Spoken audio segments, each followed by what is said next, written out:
Hello guys, welcome to back my channel. So guys, आज हम लोग एक ऐसी वीडियो पे रिएक्शन करने वाले हैं जिसका टाइटल है जिसने ईद मिलादुन नबी, प्यारे नबी के पैदाइश। हम लोग प्यारे नबी, अपने नबी के पैदाइश क्या वाक़या बयान सुनेंगे।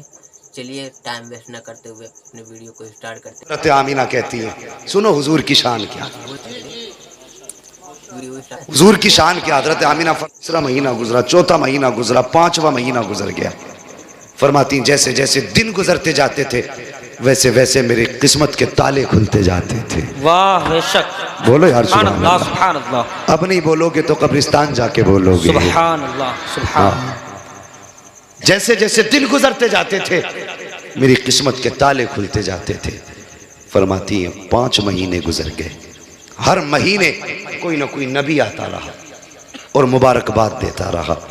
अगर सुन्नी मुबारकबाद दे तो तेरे पेट में दर्द होता है, नबी मुबारकबाद दे तो तेरी नानी मर जाती है? क्यों कलेजे फटते हैं तुम्हारे? हजरत आमीना कहती हैं, अगर हजरत आला हजरत की हम बात करें तो कहते हैं जी वो तो बरेली वाले हैं, उन्होंने तो इश्क में कर दिया। चलो इन्होंने इश्क में किया, नबी की अम्मी तो सच्ची कह रही हैं। अगर मेरी आप ना मानेंगे तो कुछ नहीं जाता आपका, और नबी की अम्मी की अगर नहीं मानी तो कुछ नहीं रहता आपके पास फिर। बेशक, ये याद रखना। बेशक, अगर उनकी नहीं मानोगे तो बचेगा ही कुछ नहीं। बेशक। बात नबी की अम्मी की है। फरमाती है 5 महीने गुजर गए, हर महीने कोई ना कोई नबी आता रहा, मुझे मुबारकबाद देता रहा। 5 महीने के अरसा गुजरने के बाद एक दिन हजरत अब्दुल मुत्तलिब काबे में तवाफ कर रहे हैं।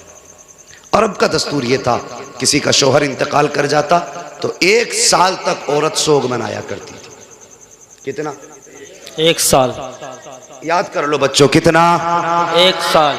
1 साल तक सोग मनाया करती थी। सोग में क्या था? खुशबू नहीं लगानी है, बन सवर के नहीं निकलना है, नए कपड़े नहीं पहनने हैं, साफ सुथरा नहीं होके निकलना है। ये सारी चीजें सोग में शामिल थी। तो ये वहां का दस्तूर था। हजरत अब्दुल मुत्तलिब काबे का तवाफ कर रहे हैं, कुछ सरदार इकट्ठा हुए, हरम शरीफ में आए, कहने लगे अब्दुल मुत्तलिब का हज्जी का काबे के मुतवल्ली हो बेशक, खानदान कुरैश के सरदार भी हो बेशक, का एक बात है। कहा क्या? क्या बताइए, हमारे अरब का ये दस्तूर है कि नहीं? का कौन सा? कि हमारे यहाँ किसी औरत का शोहर इंतकाल कर जाए 1 साल तक सोग मनाती है औरत। कहा हाँ है। का फिर आमीना अपने शोहर का सोग क्यों नहीं मना रही हैं? इतना सुनना था अब्दुल मुत्तलिब की आंखें सुर्ख हो गई, चेहरा जर्द, बदन सर्द हो गया, गर्दन झुकी। कहने लगे क्या कह रहे हो? कहा हम नहीं कह रहे, पूरे मक्के की औरतें कह रही हैं। कहा ऐसी कौन सी चीज तुमने आमीना में देखी है जो मेरी आमीना सोग नहीं मना रही हो? कहने लगे मक्के की औरतें कह रही हैं कि आमीना वो इत्र लगा के जाती है जो मक्के के बड़े बड़े सरदार घरानों में इत्र नहीं मिलेगा, ऐसा इत्र आमीना लगा के गलियों से गुजरती है। इतना सुनना था।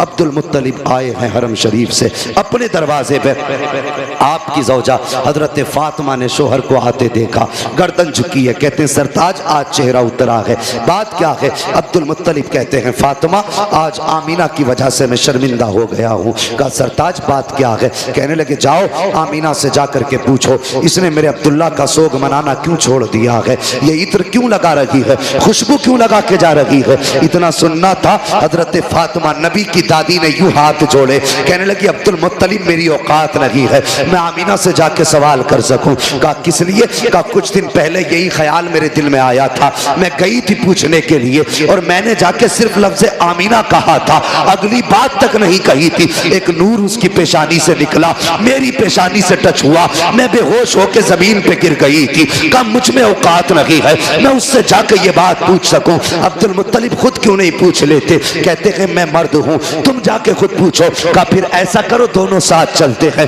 अब जरा गौर करना, हजरत अब्दुल मुत्तलिब आ रहे हैं, साथ में आपकी ज़ौजा हजरत फातिमा नबी की दादी आ रही है। जैसी आई है नबी की अम्मी अपने घर के अंदर है, देखा ससुर आ रहे हैं, अपनी जगह से उठ के खड़ी हो जाती है। अल्लाह अकबर, ये अदब था ससुर का। एक कोने में सिमट के खड़ी हो गई। ससुर आए हैं, सलाम किया। आज घरों के हालात आप देखिए, आज ससुर बहुओं को फ्रेंड बोल रहे हैं कि ये तो मेरी दोस्त है, ये मेरी फ्रेंड है। वाखरे जालिम, तुझे हया तक नहीं आई, तेरी जबान कैसे चल जाती है। बेटी को फ्रेंड बोल रहा है, गले में हाथ डाल के दोस्ती का दावा कर रहा है। आओ बहुओं, तुम भी हया सीखो, नबी की अम्मी से अदब सीखो। जैसी ससुर घर में आए हैं, उठ के खड़ी हो जाती है, सिमट के कोने में आ गई। बाबा आ गए हैं। जैसी आए हैं, आने के बाद कहते हैं अब्दुल मुत्तलिब, फातिमा का जी का इस आमीना से पूछो, इसने मेरे बेटे का सोग मनाना क्यों छोड़ दिया है। अल्लाह अकबर, पूछना तो चाहते थे, लेकिन सहारा हजरत फातिमा का था बीच में। इतना सुना, हजरत आमीना की चीख निकल जाती है। रो के कहती है, अब्बा क्या कह रहे हो, क्या मैंने अब्दुल्ला का सोग मनाना छोड़ दिया है। कहते हाँ बेटी, बता तो सही, क्या तुझे मेरे बेटे की जुदाई का दर्द नहीं है। इतना सुनना था, चीख निकली सैयदा आमीना की। रो के कहती है, अब्बा आज तुमने मेरी दुखती रग पे हाथ रख दिया है। कौन समझ सकता है मेरे दर्द को। जब से अब्दुल्ला गए हैं, मेरी जिंदगी उजड़ गई है। जब से अब्दुल्ला गए हैं, मेरी खुशियां रूठ गई हैं। जब से अब्दुल्ला गए हैं, मैंने खाना पेट भर के नहीं खाया है। जब से अब्दुल्ला से जुदाई हुई है, चैन से सोई तक नहीं हूं। अल्लाह अकबर, ये आलम था का बेटी अगर सोग मना रही हो तो बताओ खुशबू क्यों लगाती हो। इतना सुनना था। कहती बाबा, एक राज था मेरे सीने में, एक दर्द था मेरे सीने में, मैं चाहती थी ये राज किसी से बयान ना करूं, ये राज किसी से ना बताऊं। का बेटी कौन सा राज। का अब्बा जी, आज आपने पूछ लिया है, आपकी नाराजगी के डर से बताना पड़ रहा है। बाबा, मैंने कोई खुशबू नहीं लगाई है, कोई इत्र नहीं लगाया है, आपके बेटे का सोग मनाना नहीं छोड़ा है। का बेटी, अगर इत्र नहीं लगाया है तो तेरे बदन से ये खुशबू के झोंके क्यों आ रहे हैं। जिधर से तू गुजरती है वो औरतें तेरे तस्करे क्यों कर रही है। तब हज़रत आमीना ने कहा था, अब्बा जी सच्चाई ये है कि मैंने इत्र नहीं लगाया है, खुशबू नहीं लगाई है, बल्कि जब से आपके बेटे अब्दुल्ला की अमानत मेरे शिकम में आई है, मैं जिन गलियों से गुजरती हूँ वो गलियां भी खुशबू से महक जाया कर। नारे तकबीर, नारे रिसालत, नारे रिसालत, फैज़ाने आला हजरत, फैज़ाने सलामी, जश्न ईद मिलादुन नबी, आमदे मुस्तफ़ा, अज़मते मुस्तफ़ा कॉन्फ्रेंस। सुभान अल्लाह, सुभान अल्लाह, क्या बात है भाई। 1 घंटा पूरा हो चुका भाई, फरमाइशें इंशाअल्लाह पूरी कर लेंगे। हुजूर का जिक्र ही ऐसा, इससे दिल कब भर सकता है। जी बेशक। हाँ, बस हुक्म हज़रत का थोड़ी देर और मैं आप लोगों की मोहब्बतों को निभाते हुए कुछ देर कोशिश करता हूँ आगे बढ़ जाऊँ। तैयार हैं? अल्लाह सलामत रखे। उन्हीं लोगों ने हाथ उठाए जिन्होंने आगे बढ़ाने नहीं कहा था। सब लोग हाथ उठाएं, जो चाहते हैं भी और सुनना, जो सुनना चाहते हैं माशाअल्लाह, जरा कह दे सब या रसूल अल्लाह, या रसूल अल्लाह। अल्लाह सलामत रखे। अब गौर करें, जब इतनी बात कही हजरत अब्दुल्ला का कलेजा, हजरत अब्दुल मुत्तलिब का कलेजा ठंडा हुआ। कहने लगी, बेटी अल्लाह ने मेरी दुआ कबूल कर ली है। कौन सी? का मैंने एक दिन काबे का गिलाफ पकड़ के दुआ मांगी थी, लगता है वही बरकतों वाला बच्चा आ रहा है। अल्लाह अकबर। कहा बेटी फिर ये खुशबू, जब इतना सुना कहती है बजी क्या बताऊं, इस बेटे की, इस बच्चे की बरकतें ही ऐसी हैं। अंदर गई, तकिया उठा के लाई, कहने लगी अब्बा जरा इस तकिए को लिए हाथ में। आपने तकिया हाथ में लिया, खुशबू मुझको अंबर से तेज नाक के अंदर आ गई। बेटी ये क्या है? कहती है अब्बा मैं इस पे सर रख के सोती हूँ, इसकी खुशबू नहीं जा रही है। अंदर गई, दुपट्टा लाई, कहने लगी अब्बा इस दुपट्टे को सूंघिए। आपने दुपट्टे को सूंघा, खुशबू आ रही थी। कहा बेटी इसमें क्या बात है? कहने कि अब्बा एक दिन मेरे माथे पे पसीना था, मैंने इस दुपट्टे से पसीना साफ कर दिया था, कई मर्तबा इसे धो चुकी हूँ, अभी तक दुपट्टे की खुशबू नहीं गई है, बल्कि जिस पानी से धो देती हो वो पानी भी महक जाया करता है। अल्लाह अकबर। हजरत अब्दुल मुत्तलिब खड़े हैं, झूम रहे हैं। हजरत फातिमा नबी की दादी, आपकी ज़ौजा अंदर गई है। दीवार कच्ची मिट्टी की थी, मिट्टी छुटा के लाई, कहने लगी मेरे सरताज जरा इस मिट्टी को सूंघिए। आप अपने मिट्टी को सूंघा, कहने लगी इसमें से बड़ी तेज खुशबू है। फरमाती है सुनिए, कल आमीना इस दीवार पे हाथ रख के खड़ी थी, अब तक खुशबू आ रही है। अल्लाह अकबर। अब्दुल मुत्तलिब मुस्कुरा रहे हैं। कहा बेटी बड़ी अजमतों वाला बच्चा है। कहती है अब्बा जी बात यही खत्म नहीं हो जाती। कहा बेटी और भी कुछ? कहा हाँ। कहा क्या बात? कहा अब्बा जी सुनिए, आप सुबह ही जाते हैं हरम शरीफ, मेहमान आते हैं, उनकी मेहमान नवाजी करते हैं, तो कभी कभी पानी भी घर से ले जाते हैं। जब पानी घर से ले जाते हैं, अब्बा घर में पानी नहीं होता और हमें जरूरत पड़ जाती है, तो बाबा सुनिए, इधर अब्दुल्ला की अमानत का बोझ और उधर मेरे हाथ में पानी का बर्तन, और कुएं तक जाने में ये पथरीले रास्ते होते हैं। हाँ बेटी फिर? कहती है अब्बा जी जब मैं इन पत्थरों पे गुजर के जाती हूँ, कसम है मुझे पैदा करने वाले की, जब मैं पत्थरों पे कदम रखती हूँ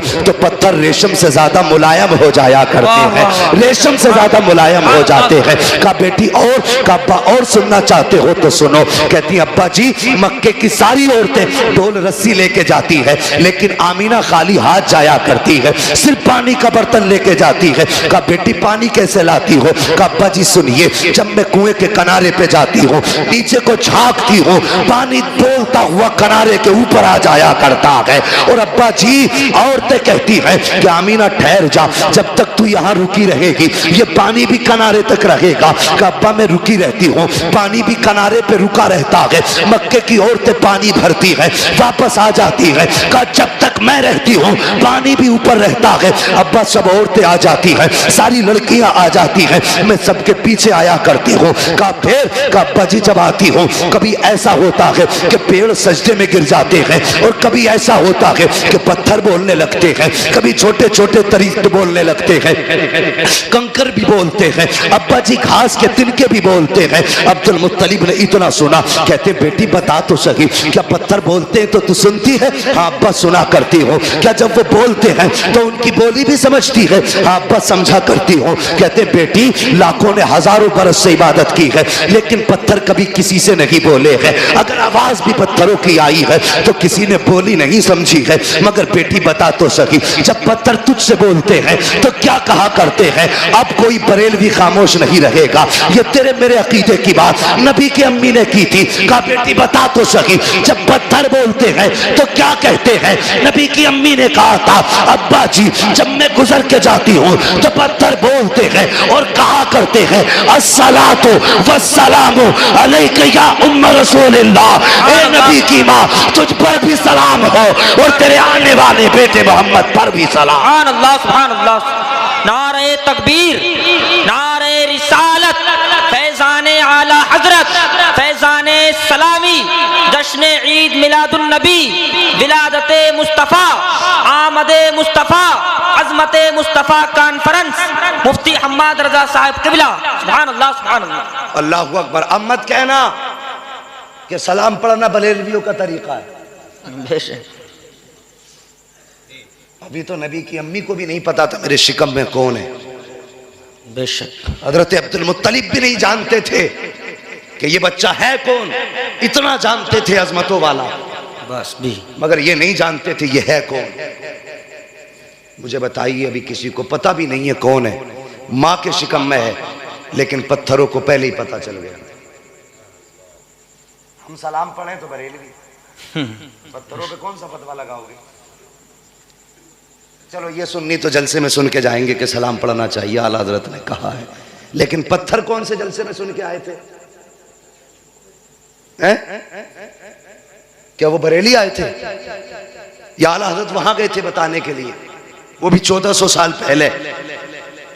बताइए तो सुनिए, कुरान फरमाता वकफा बिल्लाहि शहीदा, बेशक महबूब के चर्चों के लिए उसका खुदा काफी है। वाह सुभान अल्लाह, सुभान अल्लाह। सलाम रजा ने नहीं पढ़वाया, सलाम खुदा ने पढ़वाया है। बेशक सुभान अल्लाह। अगर हम मुशरिक तो पत्थर भी मुशरिक।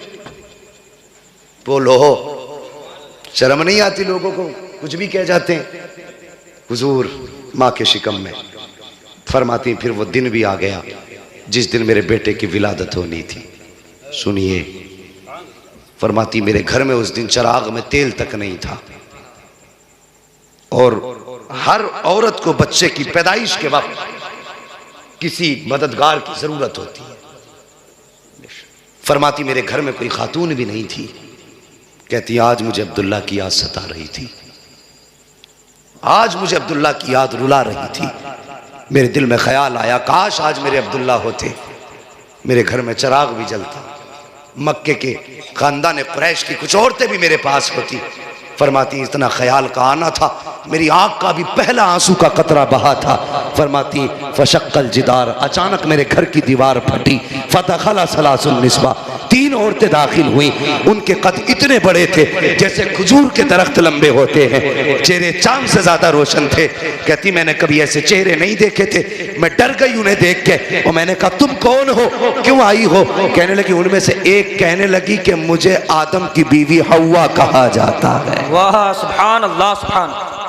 दूसरी कहने लगी मुझे ईसा की मां मरियम कहा जाता है। वाह। तीसरी ने कहा मुझे इस्माइल की अम्मी हाजरा कहा जाता है। सुभान अल्लाह सुभान। फरमाने लगी क्यों आई हो? कहने लगी आमीना तुझे मुबारकबाद देने के लिए आए हैं। बेशक। किस बात की मुबारकबाद? कि तेरी गोद में जो बच्चा आ रहा है ना, ये आम बच्चा नहीं बल्कि नबियों का इमाम आ रहा है। सुभान अल्लाह सुभान अल्लाह। फरमाती है फिर मेरा घर पूरा रोशन। अचानक खुशबू मेरे घर में फैली। मैंने देखा मेरे सर की जानिब एक खातून हाथ में प्याला लेके खड़ी थी, उसमें कुछ मशरूब था। मैंने मुड़ के उसे देखा, इतनी हसीन के मैं देखती रह गई। मैंने उससे कहा तू कौन? उसने कहा मैं जन्नत की हूरों की सरदार हूँ। वाह वाह सुभान अल्लाह। बेश। अब मत कहना नबी मेरी तरह मरदूद तू पैदा हो तो पूरा मोहल्ला नापाक कर दे। हाँ, हुजूर की जलवागरी देखो, किस शान से हुजूर आ रहे हैं। फरमाती हैं कि बस ये मैंने देखा। मैंने कहा तुम कौन हो? उसने कहा मैं जन्नत की हूरों की सरदार हूँ। कहा किस लिए आई हो? कहा रब ने तुम्हारी दाया बना के भेज दिया है तुम्हारी खिदमत के लिए। कहा फिर उस खातून ने मुझे दूध का प्याला पेश किया। फरमाती मैंने उसको पिया।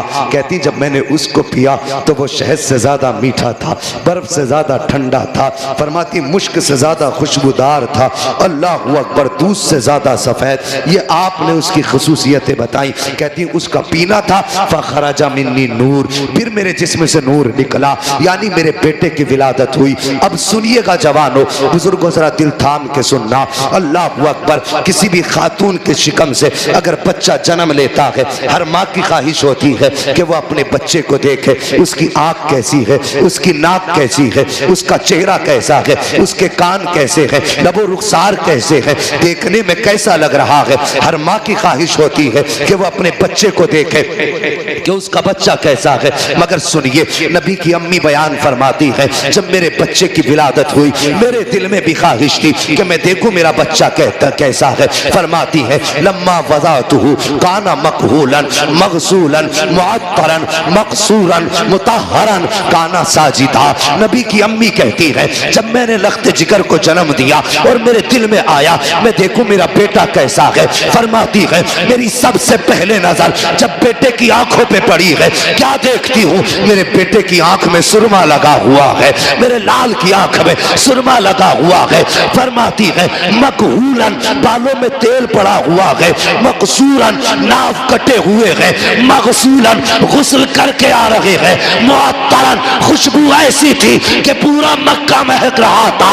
अल्लाहु अकबर। फरमा रही है अकाना साजिदा, आते ही सजदे में सर रख दिया है। फरमाती मैंने बेटे को सजदे में देखा, मैंने देखा होठ हिल रहे हैं, और होठ भी कौन से? जिसके बारे में बरेली के इमाम कह के गए हैं पतली पतली गुले कुद्स की पत्तियां, उन लबों की नजाकत पे लाखों सलाम। फरमाती मैंने कान लगा के सुना, मेरा बेटा कह रहा था रब्बे हबली उम्मती, रब्बे हबली उम्मती, या अल्लाह मेरी उम्मत मेरे हवाले फरमा दे, या अल्लाह मेरी उम्मत मेरे हवाले फरमा दे। अल्लाह अकबर। फरमाती मैंने अपने लाल को उठाया, गोद में लिया। फरमाती फिर बादल का टुकड़ा आया, अचानक मेरा लाल मेरी गोद से गायब हो गया। फरमाती इकलौता था, बाप के इंतकाल के बाद पहली बार गोद में खुशी आई थी। कहती जैसी बेटा गोद से गायब हुआ, फरमाती मेरे आंसू बहने लग गए, या अल्लाह मेरे बेटे को कौन ले गया, क्या हुआ मेरे बेटे को? फरमाती मैं रो रही थी, अचानक फिर वही बादल का टुकड़ा आया और मेरा लाल मेरी गोद में वापस आ गया। फरमाती जब मेरा लाल आया है तो अब बदन से पानी के कतरे टपक रहे हैं, पानी के कतरे टपक रहे थे। फरमाती है जब मेरा लाल गोद में आया तो कोई कह रहा था इनको कहां कहां घुमाया है, तो किसी ने कहा था हमने इसको आसमानों की भी सैर कराई है, हमने इसको जमीनों की भी सैर करा दी है, हमने इसको चारों तरफ की सैर करा दी है, हर सिमत की सैर कराई। तो फिर किसी ने कहा था क्या तुमने इसे समंदरों की भी सैर कराई है? कहा हाँ हमने इसे समंदरों की भी सैर करा दी है। कहा इसका तारुफ भी करा दिया? कहा हाँ। कहा कैसे कराया? तो फरमाती है कोई कह रहा था इस जमाने की हर शय इसे पहचान लो, आज के बाद फैसला इसका होगा, मर्जी खुदा की चला करे। सुभान अल्लाह, बेशक सुभान अल्लाह, सुभान अल्लाह। ये शान थी। अल्लाहु अकबर, या रसूल अल्लाह, जिंदाबाद जिंदाबाद, अल्लाहु अकबर, या रसूल अल्लाह, सुभान अल्लाह, सुभान अल्लाह। देखिए फिर काबे का मंजर, सुभान अल्लाह, इधर सजदे में उधर काबा जी। बात ये सब ने कई बार सुनी होगी, आला हजरत की ज़बानी सुन लो बस, बाकी वाक़या सुनाना मकसूद नहीं। आला हजरत कहते हैं हाजियो आओ शहनशाह का रोज़ा देखो, काबा तो देख चुके काबे का काबा देखो। फरमाते हैं जिनके सजदे को महराब काबा